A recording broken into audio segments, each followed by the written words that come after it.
Oke, jumpa lagi di Beyond Headline membaca kekuasaan. 6 bulan terakhir dunia peradilan Indonesia seperti panggung yang ambruk di depan rakyatnya. Di Surabaya, vonis dijual dan dibeli seperti dagangan di pasar gelap. Di Jakarta, 4 hakim ditangkap karena suap. Ada panitera, ada pengacara. Sebelumnya, seorang mantan pejabat Mahkamah Agung, Zaraf Rikar, saat digeledah ditemukan uang 1 triliun di rumahnya. Ada juga logam mulia. Itu di Jakarta dan di Surabaya. Bukan di Antartika yang jauh di sana. Itu bukan kebetulan. Itu bukan hanya soal oknum. Itu adalah tanda bahwa hukum sedang dirontokkan dari dalam.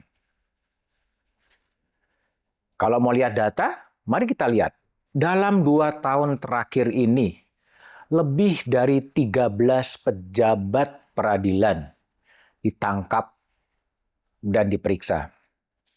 Ada Hakim Agung Ghazal Basaleh yang divonis 12 tahun penjara. Ada Sudrajat Dimyati divonis 7 tahun penjara. Ada Sekretaris Mahkamah Agung Nur Hadi divonis 6 tahun penjara. Ada juga Sekretaris Mahkamah Agung Hasbi Hasan divonis 6 tahun penjara. Zaraf Rikar sampai sekarang belum ketahuan uang 1 triliun itu uang siapa.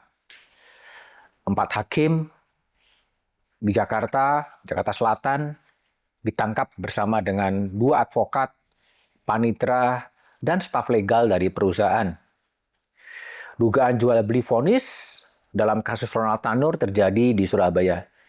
Ini adalah collapse sistemik, bukan sekedar penyimpangan, bukan sekedar anomali. Ini penyakit yang menjalar dari pucuk ke akarnya. Lalu mau apa? Kalau kita lihat Weber yang mengatakan bahwa negara hukum modern terdiri atas legalitas dan rasionalitas. Tapi ketika putusan bisa dibeli, ketika putusan bisa dinegosiasikan, maka negara telah kehilangan otoritas moralnya.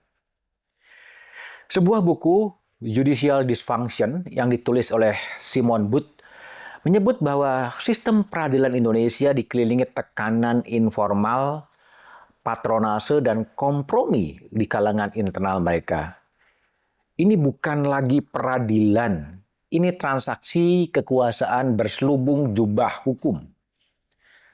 Kita tidak lihat lagi hakim sebagai penjaga keadilan, tapi sebagai bagian dari mesin kekuasaan yang melayani pemilik modal dan yang punya pengaruh. Tentu tidak bisa digeneralisasi, ada juga hakim-hakim yang baik. Lalu siapa yang terlibat? Bagi saya yang sudah lama berkecimpung di liputan bidang pengadilan, hampir 30 tahun, ini soal jaringan. Ada panitera, ada pengacara, ada jaksa, ada hakim, sampai pada puncak pejabat di kekuasaan tertinggi peradilan.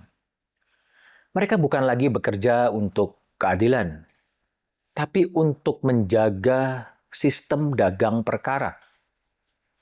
Sistem yang tidak memihak pada keadilan, tetapi pada tarif. Bagi Jeffrey Winter, ini adalah state capture by legal elites. Negara tidak hanya dibajak oleh oligarki ekonomi, tetapi juga oleh mafia yudisial. Pertanyaannya kemudian, apakah ini bisa dibersihkan? Bisa. Tapi tidak dengan basa-basi. Butuh keberanian politik dari Presiden Prabowo Subianto. Terbitkan peraturan pemerintah pengganti undang-undang soal pembersihan dunia peradilan. Bentuk tim independen, Libatkan ahli-ahli hukum berintegritas, hakim-hakim berintegritas, advokat berintegritas, dan masyarakat sipil yang berintegritas. Berikan mandat penuh kepada mereka untuk membersihkan dunia pengadilan. Baik itu hakim, advokat, panitera, jaksa, maupun polisi. Paling tidak ada 5 langkah yang harus dikerjakan. Audit total kekayaan dan relasi pejabat peradilan, yang kekayaannya tidak masuk akal seperti Zarov Rikar harus menyingkir. Rekrut ulang aparat penegak hukum berbasiskan merit, meritokrasi, bukan patronase atau koncoisme.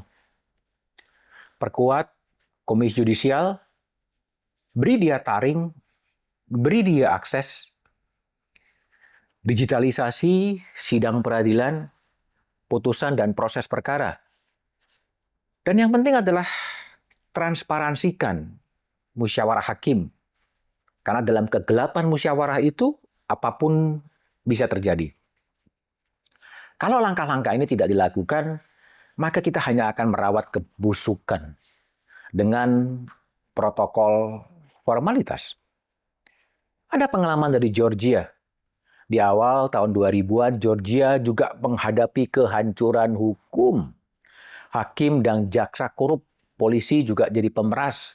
Rakyat kehilangan harapan. Lalu apa yang dilakukan oleh Georgia?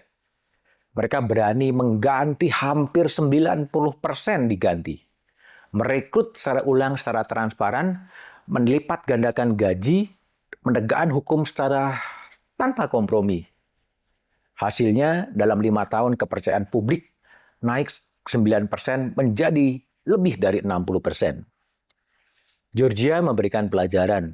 Negara hukum bisa dipulihkan asal ada keberanian politik.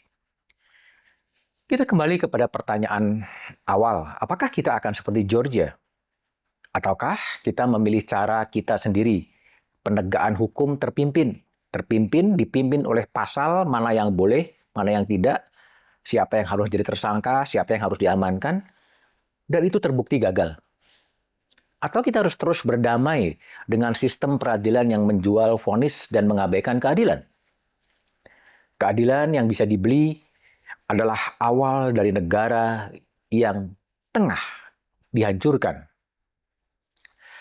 Kepada advokat, hari ini Anda berada di persimpangan sejarah. Apakah Anda akan menjadi pengawal reformasi hukum atau tetap menjadi agen penghubung kekuasaan gelap? Dan yang lebih menyedihkan, organisasi advokat nyaris tidak bersuara. Tidak ada evaluasi etik besar. Tidak ada inisiatif untuk membersihkan diri sendiri. Seolah-olah profesi ini tidak peduli bahwa citranya sendiri ikut tenggelam dengan rusaknya peradilan. Jika Anda percaya bahwa peradilan harus diselamatkan, silahkan like, share, dan komentar Anda. Perlukah kita mengambil langkah radikal untuk membenahi dunia peradilan sebelum jatuh ke jurang terdalam?